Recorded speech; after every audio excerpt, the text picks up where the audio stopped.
Perkenalkan, nama saya Jessica dari kelas 10-3 Sekolah SMK Vidya Sasana. Hari ini saya akan menjelaskan tentang tugas dan wewenang lembaga negara. Lembaga-lembaga negara Republik Indonesia yang pertama, Majelis Permusyawaratan Rakyat atau MPR. Yang kedua, Dewan Perwakilan Rakyat atau DPR. Yang ketiga, Dewan Perwakilan Daerah atau DPD. Yang keempat, Presiden atau Wakil Presiden. Yang kelima, Mahkamah Agung. Yang keenam, Mahkamah Konstitusi. Yang ketujuh, Komisi Yudisial. Yang kedelapan, Badan Pemeriksa Keuangan. 1. Majelis Permusyawaratan Rakyat atau MPR. MPR adalah lembaga tinggi negara dalam sistem ketatanegaraan Indonesia, bukan lembaga tertinggi negara. Tugas dan wewenang MPR adalah berwenang mengubah dan menetapkan UUD, melantik presiden dan wakil presiden, dan hanya memberhentikan presiden dan wakil presiden dalam masa jabatannya menurut Undang-Undang NRI tahun 1945 sesuai pasal 3 ayat 1, ayat 2, dan ayat 3. Anggota MPR terdiri dari DPR dan DPD, pasal 2 ayat 1 Undang-Undang 1945. Anggota MPR berjumlah sebanyak 550 anggota dan DPD berjumlah sebanyak 4 kali jumlah provinsi anggota DPD. Undang-Undang Nomor 22 Tahun 2003.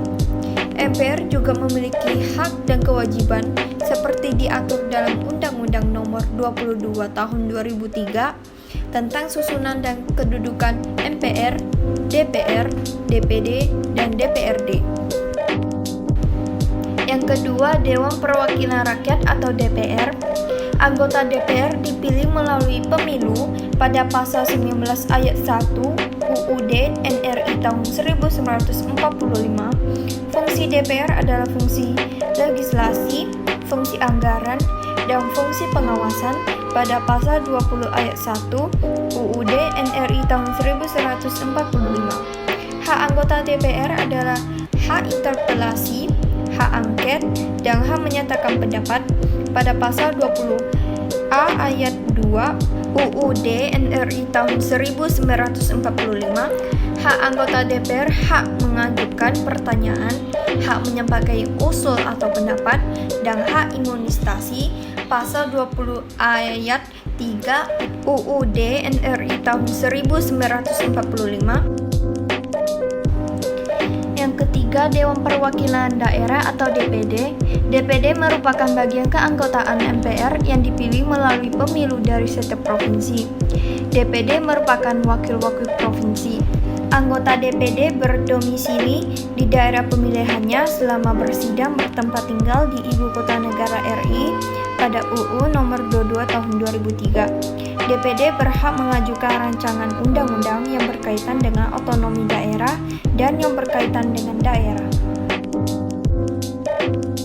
Yang keempat, Presiden dan Wakil Presiden. Presiden dan Wakil Presiden dipilih langsung oleh rakyat dalam satu pasangan calon. Pasal 6A ayat 1 UUD NRI tahun 1945. Syarat menjadi presiden diatur lebih lanjut dalam UUD NRI tahun 1945 pada pasal 6 ayat 2 UUD NRI tahun 1945. Kekuasaan presiden menurut UUD NRI tahun 1945.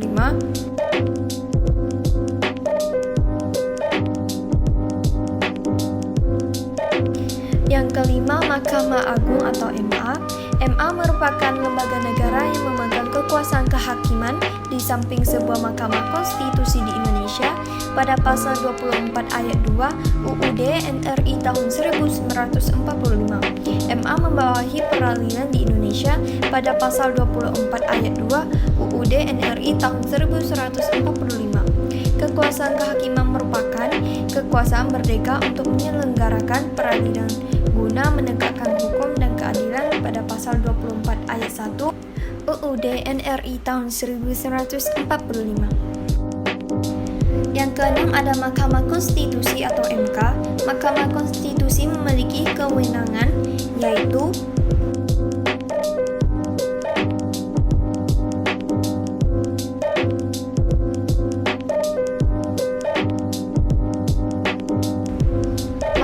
Konstitusi beranggotakan 9 orang, 3 anggota diajukan MA, 3 anggota diajukan DPR, dan 3 anggota diajukan Presiden. Yang ketujuh ada Komisi Yudisial atau KY.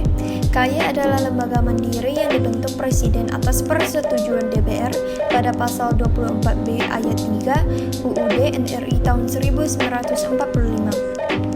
KY berwenang mengusulkan pengangkatan Hakim Agung serta menjaga dan menegakkan kehormatan, keluhuran martabat, dan perilaku hakim pada pasal 24 ayat 1 UUD NRI tahun 1945. Yang terakhir ada Badan Pemeriksa Keuangan atau BPK. BPK merupakan lembaga yang bebas dan mandiri dengan tugas khusus untuk memeriksa pengelolaan dan tanggung jawab keuangan negara. Pada pasal 23E ayat 1 UUD NRI tahun 1945. Hasil pemeriksa BPK diserahkan kepada DPR, DPD, dan DPRD pada pasal 23E ayat 2 UUD NRI tahun 1945.